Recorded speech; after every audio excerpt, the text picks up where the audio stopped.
Hello and welcome to the podcast of the Prison Officers Association, the UK's largest professional union for prison, correctional and secure psychiatric workers with over 30,000 members. In this episode, we look at the challenges faced by female prison officers and how the union is supporting women members and pressing for improvements in their terms and conditions. 4 of the union's leading women representatives give us their views. Work on gender equality is part of what is known as EDI, Equality, Diversity and Inclusivity.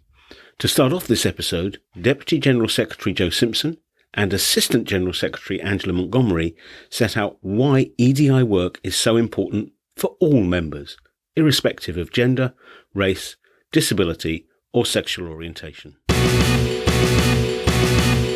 EDI's essential for the simple reason we're such a multicultural society, and so many people are in what I would call different communities, and they're on the outside. I feel they're on the outside, and they shouldn't be. They should be inclusive of everything that we do, both in society and both in the workplace. And why is it important for unions? Because workers need a voice, no matter who they are, whether they're black, whether they're disabled, whether they belong to LGBT, whether they're old. Everybody needs a voice in the workplace. And the only people who can do that is unions. And it's very important for unions to understand that, no matter how small, for want of a better word, that minority is. And for me, it's always been important all the way through my working life that voice needs to be heard.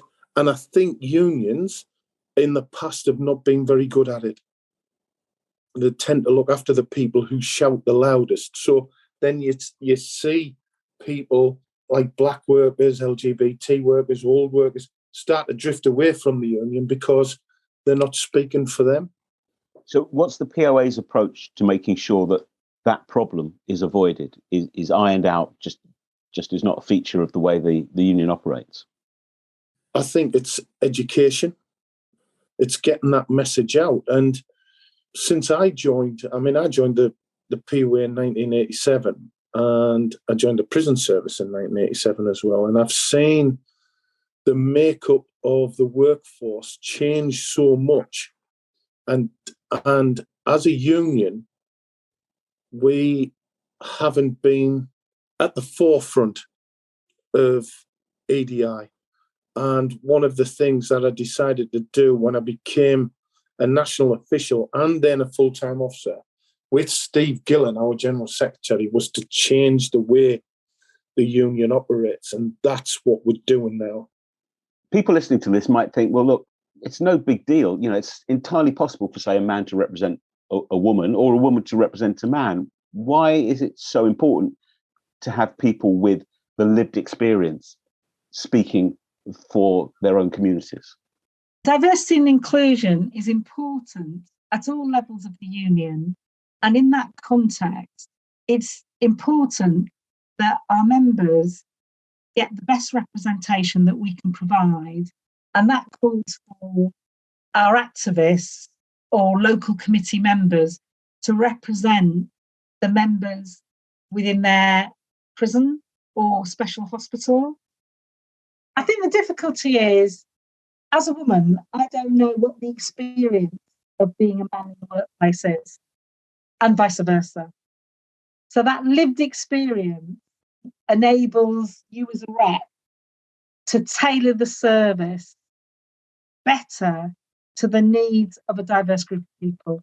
And it is about empathising with the member, being best able to represent them, raising concerns with management, going through formal processes, both within the employer organisation, but also by taking legal action.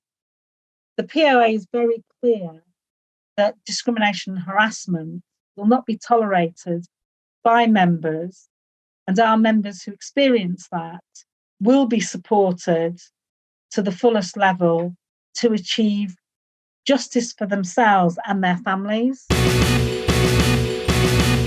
Thank you, Joe and Angela.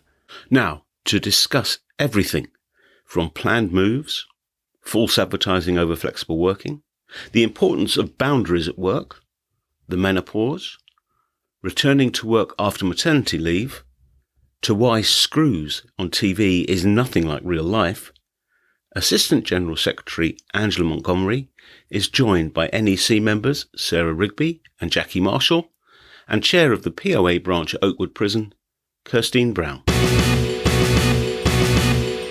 Perhaps I could start by introducing listeners to those of you who are in the room, and we've got a really high quality room for this podcast. So Jackie, could I start with you perhaps? Yes, I'm Jackie Marshall, a member of the POA National Executive Committee, and I'm responsible for the Eastern area. And Sarah? Hi, yeah, I'm Sarah Rigby. I'm on the POA NEC alongside Jackie, and my home base is Lancaster Farms Prison. And Angela? I'm Angela. I'm POA AGS with responsibility for equality. And last but by no means least at all, Kirstine? A prison officer at HMP Oakwood and branch chair for POA there also. Well, thank you. If we can start with you, Kirstine, particularly, how long have you been active in the POA, and was there a particular incident or person that made you want to become active? I've been in the POA since I started at Oakwood, and that's been for about 3.5 years. So I've been branch chair for about 12 months now. And I think it's just about helping staff with difficulties they have. Some staff, I feel that they would need more help to get along in the situations that they face in the prison, especially the female staff.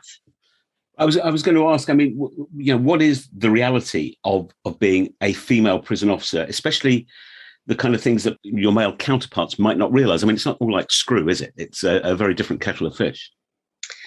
I think a female officer would need to be, if I can put it that way, a little bit tougher than the male counterpart, because obviously the environment that you're in, you can find yourself in some situations that you would need to be able to have something about yourself being a female officer. And obviously, there are other issues within the prison that female officers face. And that are perhaps not immediately visible to your male counterparts? No. So, you face comments daily from prisoners. It's just about how you handle that. But your male counterparts, they don't face those same comments that a female officer may face. Sarah, what would be your view? I think I agree with what's been said already. I think you definitely have more to prove being a female prison officer. You're very conscious that you want the respect of your male colleagues. I think you have to be very firm with your boundaries. Obviously, it's mainly male prison population that we have.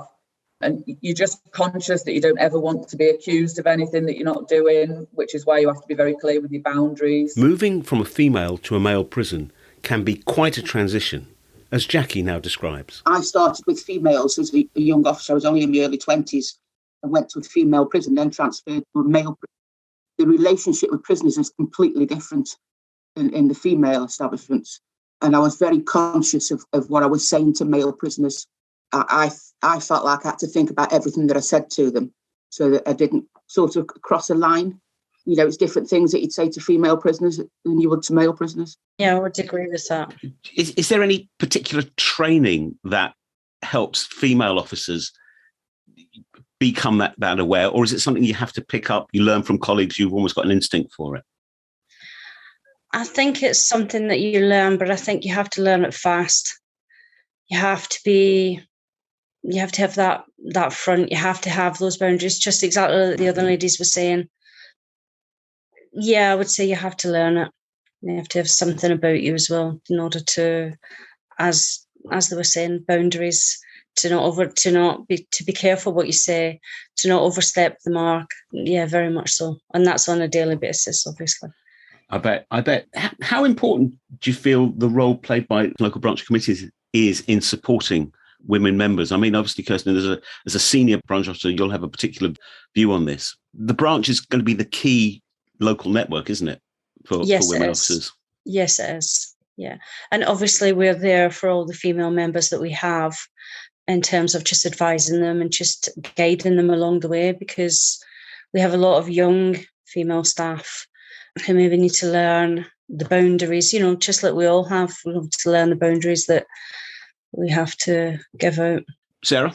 Yeah, I think as well, unfortunately, we don't have as many female representatives as we would like at a local level in the prisons. Yeah. And I think certainly some of the young female staff will struggle to approach male branch officials, potentially with some situations.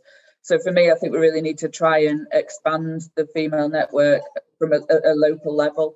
I mean, we're actually sort of doing quite well on the NEC for females at the moment, but we definitely need more in these local roles in the prisons. Yeah, well, about 40% of the union's members are women, but I'm pretty sure not 40% of all branch officers or branch committee members are women.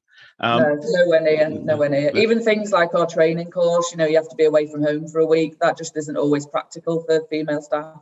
Angela, what's the view kind of from head office about how to try and balance things up, how to make training courses, for example, more accessible, how to get better gender balance in terms of branch committees and branch officers? As the POA, we want to increase the number of female activists who are branch officials. It is difficult. I wouldn't underestimate the challenge that poses. And I would say my experience is we need to engage with the current committees to go out and recruit and support women into those roles. Because in a sense, they need to be representative of the membership they have. I think that's difficult as well, because some branches don't see the need for that. I think that's one issue. But I also think women, because of the other caring responsibilities that many of them have, not all, it's difficult to balance it. And Sarah's right, 5 days away from home, if you have children to care for, if you have elderly parents to care for, is a difficult ask, actually. So it's about looking at that. I also think it's a little bit about encouragement. So, one of the things that they say as to why people are trade union members is, well, I was never asked to be a trade union member. So it is about asking. And I suppose it's about empowering branches to ask the women members. We're coming up for re-election. We would really like to have female representation, going out to those women who work in the prison and asking them, because that's the way that you'll get change, because you need to increase the representation at that level. I suppose the POA is not the only union to face these challenges. It's not the only union on this kind of journey, if you like. And I guess the TUC's Women's Conference, which has happened just recently, is a good opportunity to kind of link up with women activists in other unions and to share stories of success and to perhaps learn some new things to put into practice here. Kirstin, how was it going to that conference as a delegate? Had you been before? What did you expect? Did you find other delegates had similar areas of concern to those of your own? It was the first time I'd gone, and I, to be honest with you, I didn't really know what to expect. But it was absolutely fantastic. It really was. It was good to hear other women and the similar issues that they have, how they handle it. And it was really, very interesting and really informative to know that it's, you're not on your own, that there is support out there for you. It was really good, really good. So something you'd recommend to other, particularly female branch officers or branch committee members? Absolutely. Absolutely. The POA's delegation to the TUC Women's Conference also included Jackie, Sarah and Angela. Jackie shared her experiences of this year's event and how it differed from previous years. I've been for many years, and it was different because it was online, and you find that you can mix obviously more when you're there in person. It was just unfortunate that this year was online, but saying that, it was better online than not having one at all, because we didn't have one last year. We managed to get the year before because it was the beginning of March, just before lockdown. But mixing with other people and talking socially and formally, you do learn a lot about other people's issues, and you realise that a lot of people have got the same issues as we've got. We are a bit unique in the role that we do. So a lot of things that are pertinent to us are not pertinent to others. But it was a really good conference, and it was online. It was the first time they'd done it. I think it was a good success. Do you think the future it looks a bit like a kind of blend of doing things in person and doing things online, And the part of the value of doing it that way is, of course, if you do things online, you're not away from home, and therefore there's a better chance of balancing all the different parts of your life. Yeah, I think there will be, but I think conferences should be done. Conferences, you should be there in person so that you can mix with other unions, because although the conference, was very good online, you couldn't actually talk to anybody else other than people that were our colleagues. Like Sarah, there was Sarah and I and Karen up in Leeds one day, and we could obviously talk to each other, but then you can't talk to the other unions. And when you've got motions and you'd be looking for a seconder for your motion, normally at the women's conference, you can go and find somebody and ask them to second your motion. That wasn't the case with the position that we were in. And I must admit, I never even give it a thought about somebody seconding the motions. Yeah, your whole perception of how things work changes when it's all done online. So what are the key issues for the POA's women members at present? What's on the negotiating agenda? Well, the fitness test and the menopause. Menopause is a real big issue at the moment throughout all the establishments. And obviously we've got the fitness test where, although it be low numbers, all those that have failed 3 times on a fitness test and have either been dismissed or regraded are all women. We had a situation not so long ago that in one establishment there was 23 that had failed the first attempt at the fitness test, and 21 of those were women. Gosh. And you have to think, when this fitness test came in, retirement age was 60. Well, now it's up to 68. So they're expecting 60-odd-year-old women to do the same fitness test as an 18-year-old lad. And it's just going to be really difficult. We asked for concessions for women going through the menopause for the fitness test. And at first they said they would put it back by 2 weeks. Well, that would be lovely if the menopause lasted 2 weeks. So at the moment, it's back 6 months. And even that would be lovely if the menopause only lasted six months. When studies see that it's around 7.5 years from start to finish that a lot of women suffer. You talk about the fitness test. Where I am, it's the issues for the women there are like the things like the planned moves, where they're only asking the men to do the planned moves. So it seems to be like a pattern, really, if you look at it like that. If all these women are failing the tests, and then they're only kind of like a habit that just asking the men instead of the women to do the planned moves. I was just going to say, Sarah moved a motion as well at the women's conference. Sarah. Yeah, another big issue for me, and as Jackie's just said, we did a motion on this as well for women's conference, is in relation to flexible working applications. So obviously women go off and have their baby. They have quite a lengthy period of maternity leave, sometimes up to 12 months. I think returning to work in itself after that, when you've been in a completely different situation, environment, I think just the return to work after that period is often really underestimated, where you've got male governors, probably female governors as well, to be honest, and they expect the person just to return to work on a late shift or an A shift or whatever it is, straight back onto the wing, crack on, like they've never been away. And I've seen so many, some very close friends of mine actually, really, really traumatised by that, where they come back to work, they've not managed to sort out a flexible working pattern, they've just been messed about, passed from pillar to post. They've not managed to book any places at nursery because they have to give advance notice of every Wednesday for the next 12 months or whatever it might be.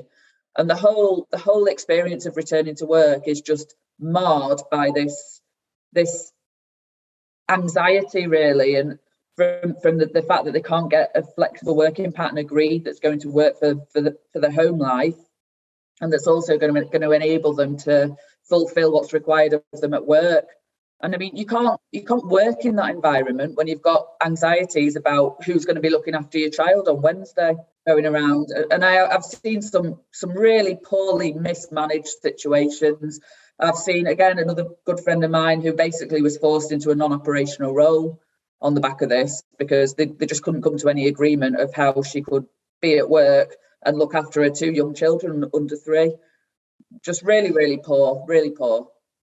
So what's the role particularly then of the NEC and of full-time officers in trying to move this agenda forward? As we've just heard, there are clear priority issues, all built around the fact that the employer seems not to be listening or not to understand or not to want to understand the position that female employees are in, and then is kind of surprised when things don't go well. But the NEC and the full-time officers have a particular responsibility or ability to try and move these things forward. And what's the level of activity? What's the nature of the activity there?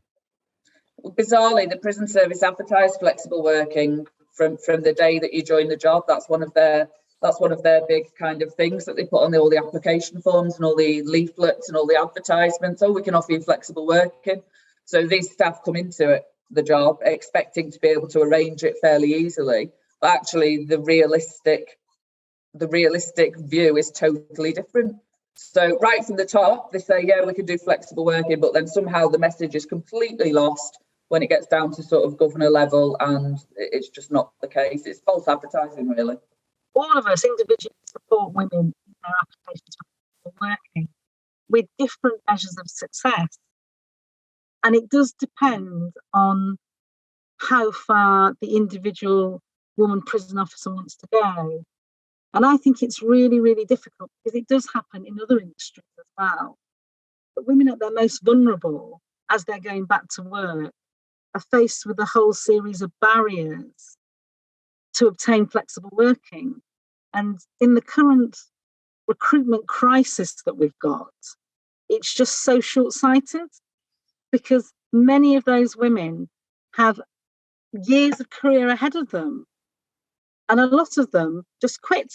You know, I would say, you're right, Sarah, they just quit, don't they? They just think it's too difficult. People, you know, I've got 2 young children, my life has changed, and my employer's not helping me. I will move to an employer who will. And you can't blame them for that, can you really? But it's the prison service's loss.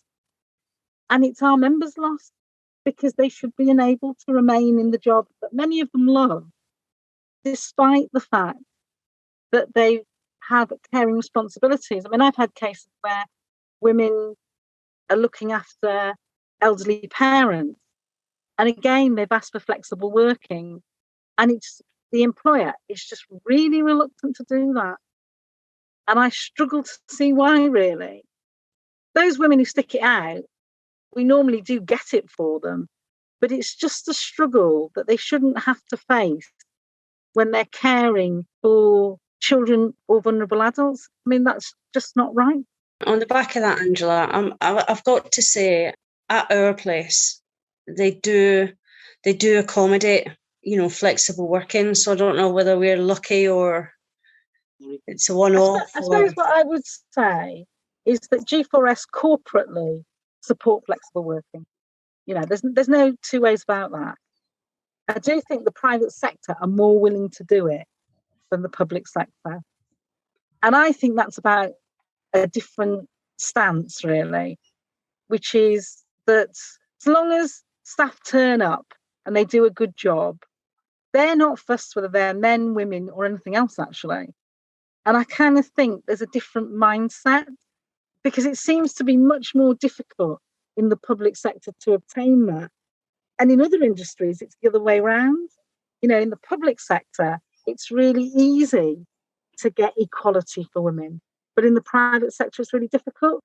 So I'm a bit bemused by that, really. I don't understand why that would be. Sorry, Jackie, go on. My friend's daughter is applying to join the prison service, and she tells me she's going to do 3 12-hour shifts. And no matter how much I tell her, that isn't the case. She'll be working 5 days a week because she's got an 18-month-old baby to look after. She doesn't believe me because the job is advertised, as Sarah says, with work-life balance. And it is false advertising because they can't get it. They'd rather lose experienced staff rather than give them part-time working or flexible working, because some are being pushed into a situation where they've got no option but to leave because of looking after the children. So if we have women members who are listening to this who are not in a G4S jail but are in an HMPS prison and feel that they have not been treated fairly in terms of the hours that are advertised, the working patterns that are advertised and the working patterns that are actually working, what would your advice be to them? My advice would be to seek some support from the local committee. And if they were still struggling, ultimately they have to go through the process. They have to make the application. They have to make sure they get a response. They have to then go through the appeal process. And if they're just not getting anywhere with it, ultimately you can ask for some legal advice, because quite often, unfortunately, prisons don't follow what's required of them by employment law.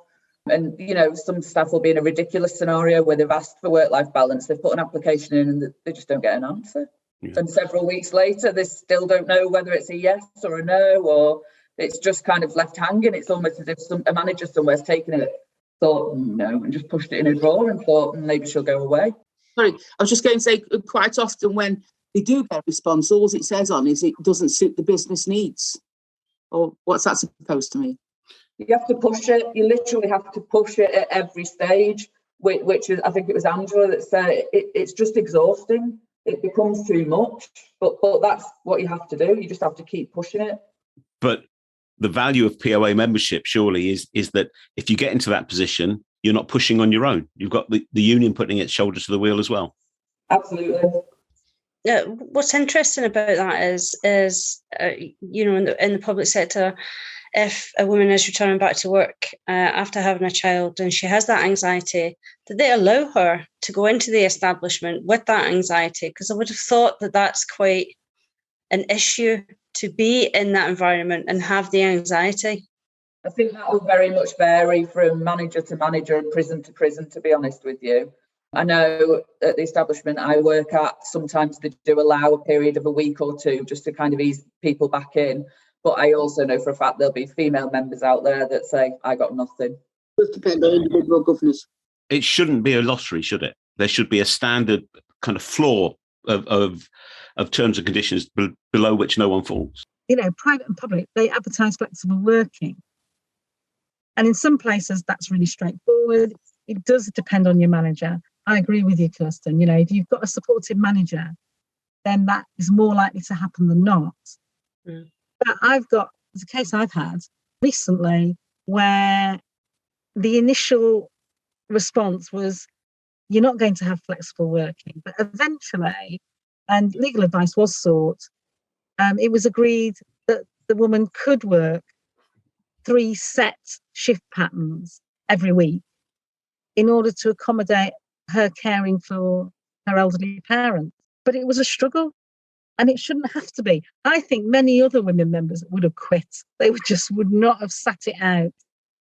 And that is an issue. And you're right. It causes anxiety for those women in the prison as to what would happen if their child became sick or all of those other things. And I just think it can be better because some prisons and governors and directors do it and others don't seem able to do it. So it's a bit of a lottery almost, isn't it? So if we invited Dominic Raab as the Secretary of State at the Ministry of Justice to join us on this call, and you had the ability to demand one thing of him as the cabinet minister responsible for this area of work, whether it's private prisons or state-run prisons, what would it be? Would it be wrong to say to share his wine? if that's the most important thing to you, Jackie. I think for me it would be pay, and I know that's not exclusive to female members, but I think the level of pay now in the prison service has fallen to a point where staff are more likely to walk away from the prison service because they can find that rate of pay at many, many, many other jobs. When I first joined the prison service, I pretty much doubled my annual salary going from a supermarket to the prison service. I wasn't going to walk away from that. That was a significant increase in my wage. Now, with the starting salary, staff could walk away and walk into a supermarket job for pretty much the same amount of money. And that's where the prison service has just, over the years, absolutely eroded the level of pay. You know, we fall way below other emergency services as well. There's more options now for staff to walk away, and they are walking away. I suppose I would add to that those supermarkets will give those women flexible working without a second thought. So they'll get the same money with the flexibility that they need. So really, you're right, they need to increase pay. Mine to Dominic Raab would be to make flexible working a right rather than the discretion that the employer has to give all staff, not just female staff, all staff who have those caring responsibilities, the right to flexible work. Steve? No, on the back of what Angela said, the right to flexible working. There's a lot of women in the prison service, and I think that would be beneficial to them and obviously the prison service as well. Because Angela says people will walk away. Sarah said people will walk away, and they need staff in the prisons. They do need staff. Jackie, wine apart. I'd agree with Sarah really about the pay, because I think it's a knock-on effect. Because most prisons now are short-staffed, and that's one of the problems with people asking for flexible working. If the pay was right and they were retaining them staff, they would stand more chance of getting the flexible working. Okay, and final question, if I may, and that is, if one of the union's women members is listening to this, and I know many will be, and they're not active at the moment, how and why should they get more involved? Well, they can approach the branch committee, because the rules allow the committee to co-opt somebody on. And one of my establishments is just co-opting a female on, but for that very reason, because there's no females. And that might be one way of them to sort of looking in and seeing what they actually do on the committee. And then from that, they would look for a vacancy to arise and then, put themselves forward. Part of the journey, presumably, is that more experienced members of the branch committee will be there to support them and advise them, almost act as a mentor as they're finding their feet. Yeah. And it's interesting. You learn so much and you know what your rights are, which makes a huge difference. And you can then impact on other female members as well and show them the level of support, and you can educate them. The POA branch at Oakwood has got only 3 women on it at the moment, all strong characters.